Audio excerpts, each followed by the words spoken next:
Chapter 9. Madam Milktooth.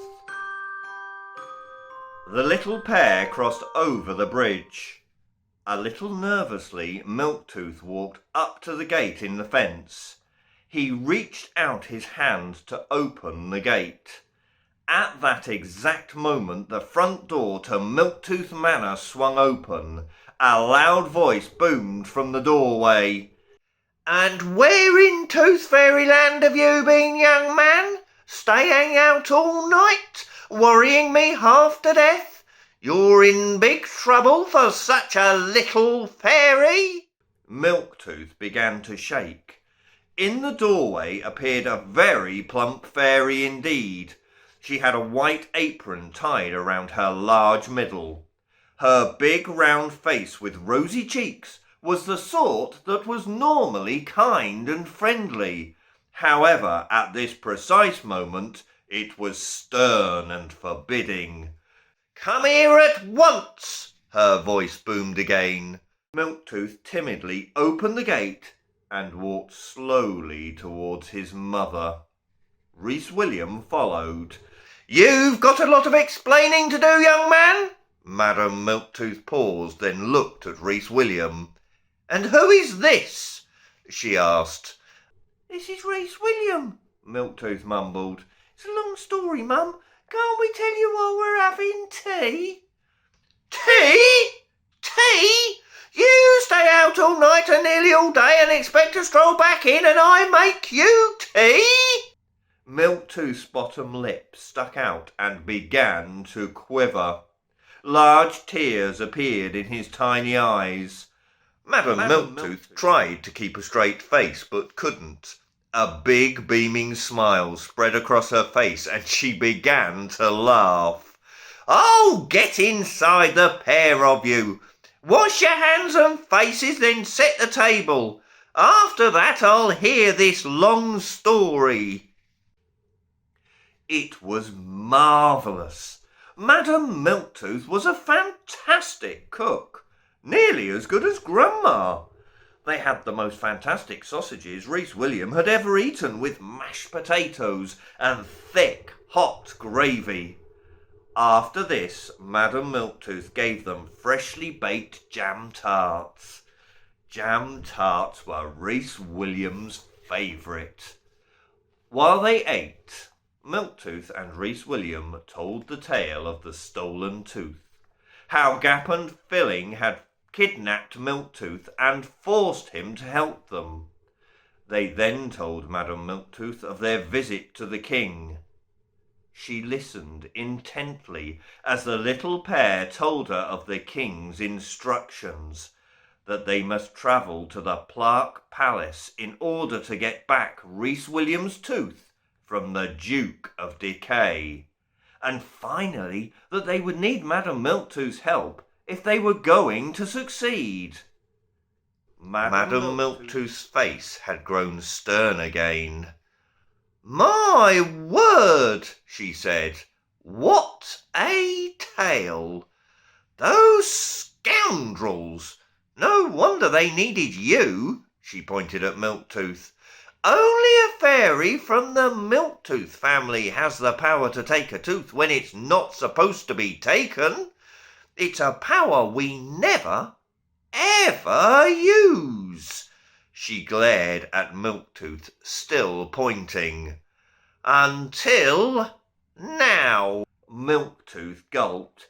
"I'm sorry, Mum. Really, I am." Madam Milktooth smiled again. "I know you are, dear. You're a good boy, really. But you must help Reece William to get his tooth back. We can't have this sort of thing happening again." Madam Milktooth stood up and straightened her apron. "Now, come with me," she said gently. "There's a lot to prepare."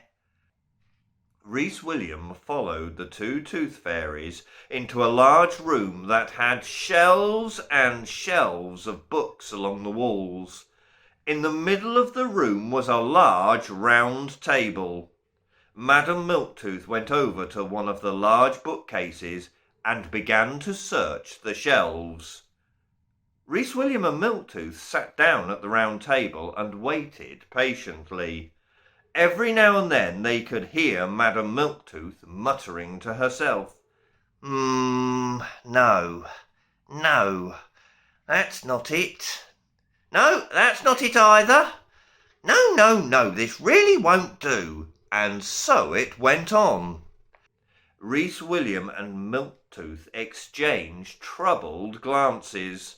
Then finally Madame Milktooth exclaimed, "Aha! Here it is!" She bustled over to the round table, carrying over a large and very dusty book. Setting the book down on the table, Madame Milktooth sat down. She blew the thick dust from the old book's cover. It swirled about in a large cloud, and both Reece William and Milktooth coughed and spluttered. Madame Milktooth smiled and said, "Oh, so sorry about that, my dears. This book is extremely old, you know." Milktooth glared at her, then sneezed loudly as the dust got up his nose. With that, all three began to laugh. On the cover of the book, written in gold, were the words, "Tooth Fairyland, Maps of Our Kingdom." Madame Milktooth opened the book and began to gently turn the pages. Then she began to mutter again. "No, not that page, or that one, or this one. This, no, that, no. Ha, yes, here it is, this one." On the page was a large map. At the top of the page were written the words, "Tooth Fairyland, places we never, ever go." Madame Milktooth looked at both Reece William and Milktooth. "Now listen very carefully," she said, her voice suddenly stern, rather like a schoolteacher, Reece William thought. "You won't be able to take this book with you," Madame Milktooth continued, "so you will have to remember every detail on this map. The journey is very long and will not be easy. Apart from the Duke of Decay and those two scoundrels, Gap and Filling, no Tooth Fairy has made this journey in a very long time." She paused to make sure the little pair were paying attention. Both their faces were staring at hers intently. She smiled gently at them, and her voice softened as she continued. "You will have to travel back past the forest and the city." Milktooth groaned, and Madame Milktooth gave him a very sharp look. "Once you are past the city, which is here," she pointed to the bottom of the map, "you will have to cross over the Molar Mountains. That won't be easy. It is said strange beasts live in those mountains, and no one knows if they're dangerous or not." At this, both Reece William and Milktooth gasped. "Once you are safely over the Molar Mountains, you will come to the Toothpaste Sea. You are then going to have to sail across the Toothpaste Sea." Madame Milktooth's finger kept moving. It stopped far across the sea at what looked like a dirty black smudge on the map. "This," she said, her voice almost a whisper, "is Incisor Island, where the Duke lives, in the Plaque Palace.